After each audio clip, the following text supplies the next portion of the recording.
48, so obsessed with menopause because I'm in it, but the symptoms just are rapidly changing and some are worse than others. So have you got any insight on the cycle of this beautiful thing called menopause? Just a few years younger than me, Carla. Yeah.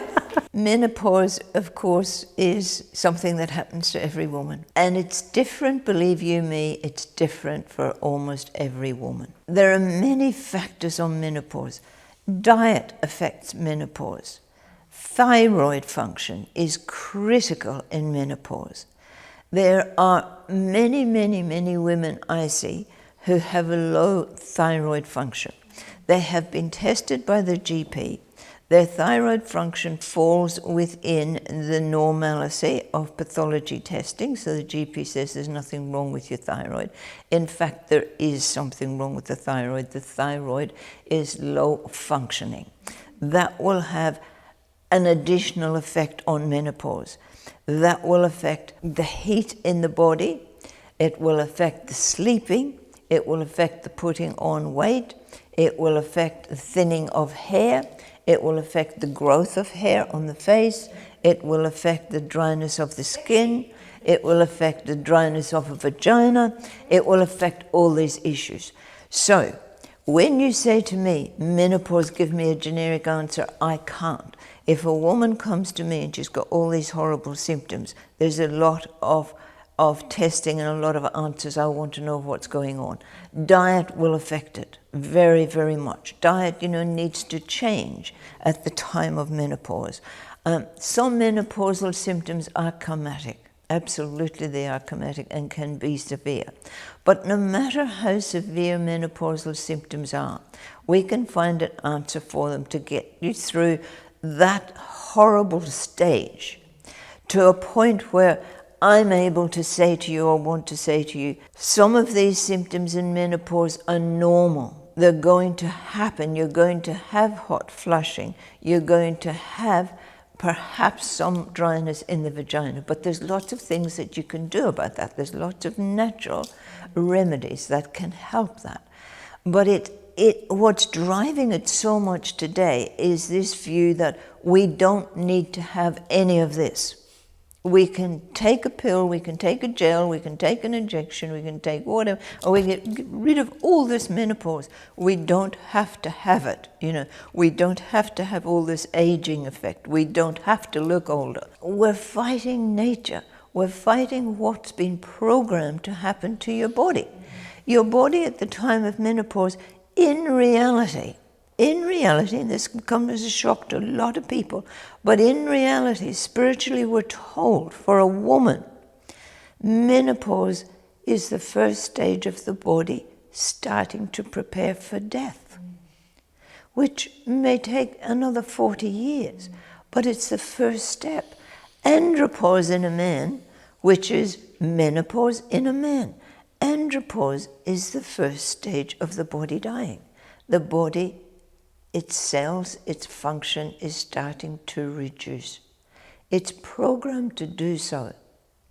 It's programmed before we are born.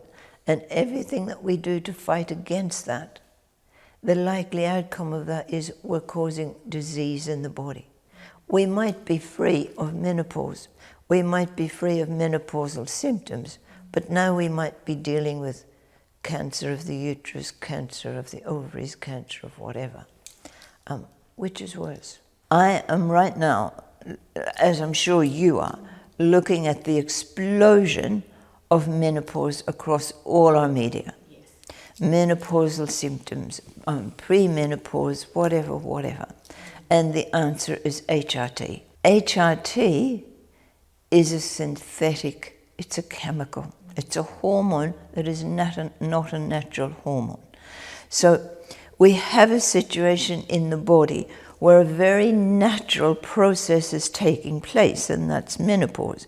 And menopause means that we are created and the body is programmed to say, you can't sustain a child anymore. The conditions within your body, the conditions within your uterus, the supplies within your body are not sufficient to sustain the growing of a child anymore. You're past the use-by date of this, so now we're going to close down this factory in a very normal way. That causes discomfort, and that discomfort can be eased in so many natural ways. And again, homeopathic medicine is brilliant for this in a very natural way. Chinese medicine is brilliant for it. Some other natural medicines is absolutely superb for easing those symptoms, the sleeplessness, the hot flushes, the sweats, easing them down. But there is a view today, we shouldn't have it. Why do we have to have this? Why do we have to tolerate this? We shouldn't have to tolerate this. We don't want our body getting more wrinkles. We don't want our skin getting dry. We don't want the aging. We don't have to have this. We're living in a world where we can just have everything that we want and go back to what I was before this menopause happened. And in order to do that, we take in a synthetic hormone which is causing mayhem in the body. I won't go into the question whether it's carcinogenic or not. There is so much evidence to say it is, and there's other evidence to say that it's not. The question we'd ask there is where that evidence comes from and who funded it is, of course, always the important question. Are there stages to menopause? Yes, there are 4 stages to menopause, and it will start generally in the 40s, for some 50s, and the last stage is in the late 70s. And the last stage is in the 70s is where the body starts to become more frail, where bone is affected, where strength in the body is affected, and where there is a cellular reduction of metabolism in the body. Okay, great. So there's a lot to look forward to. I run a very good workshop on aging, and it's of course all from Spirit, as all our work is, but it's perhaps the one workshop where people were just so shocked, so deeply shocked, and sitting crying in the workshop and people saying, but I can relate to this because this is exactly what's happening to me. And of course, the difficulty that I saw there was for people to accept that this is part of what's meant to be. I'm not saying that it's meant to be that you don't sleep. I'm not saying that you're meant to be having hot flushes that is just drenching you, 20 times a day, that you can't cope with your job. I'm not saying that you have to deal with the spacey feeling in the head, the lack of competence in the head. All of that can be reduced enormously without taking chemical drugs. One of the sad things from a male's perspective about menopause is that it's far too often a solo journey. And not enough is shared, so it doesn't become a mutual journey.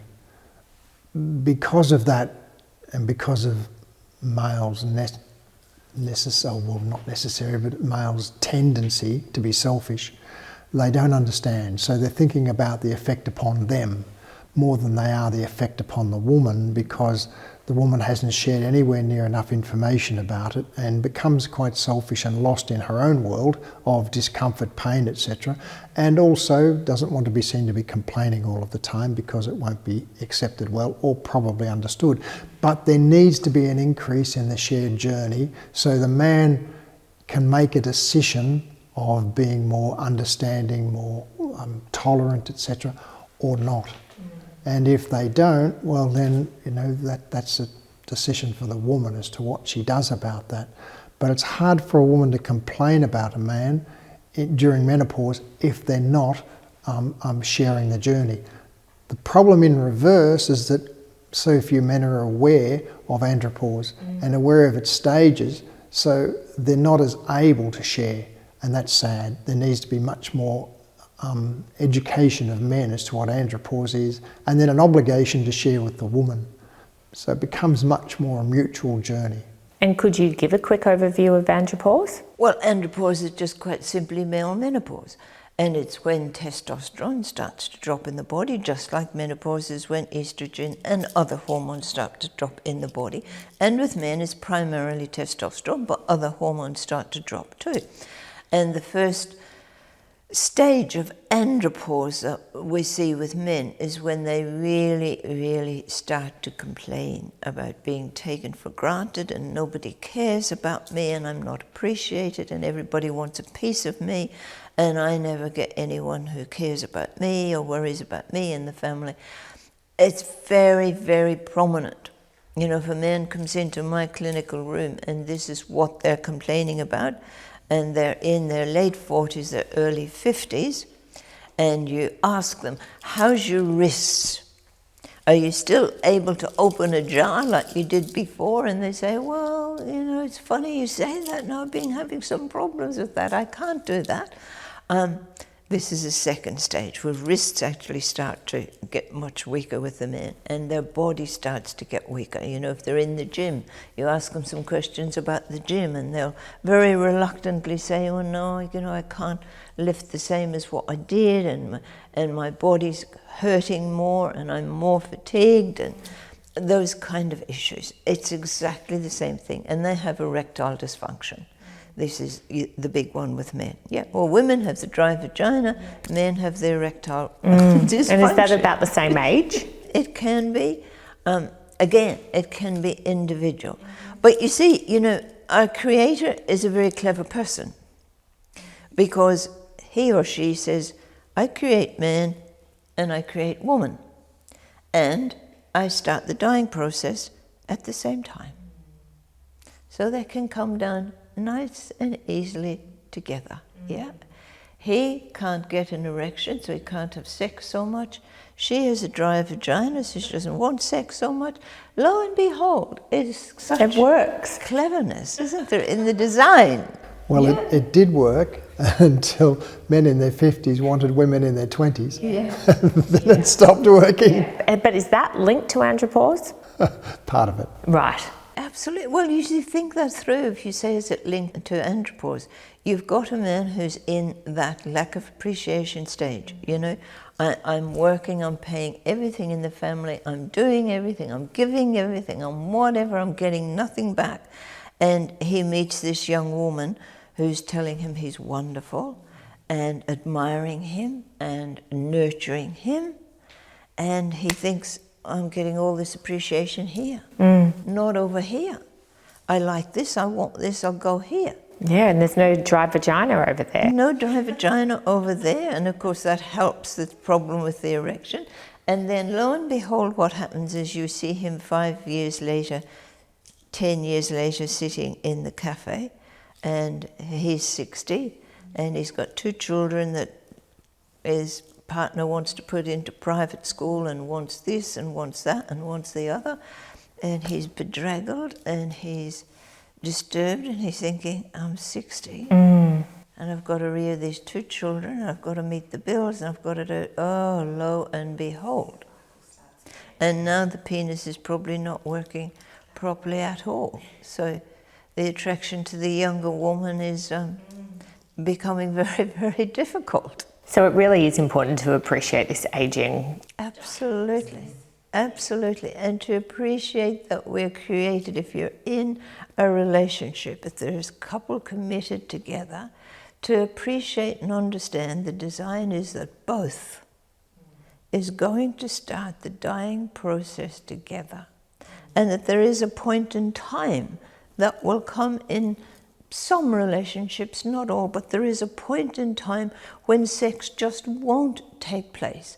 And it's not an importance anymore because there's something much more in the relationship, just much more important in the relationship.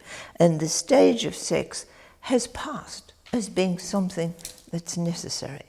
That's the design, Carla. Yeah. Isn't it a beautifully simple design? For more spiritual knowledge, remember to subscribe. If any of the information Ian spoke about piqued your interest, make sure you like and comment on this video below. There's so much knowledge and advice being delivered from spirit to you via this channel. Healing your physical and emotional pains will guide you towards a more loving and meaningful life. This is the Spiritual Renaissance.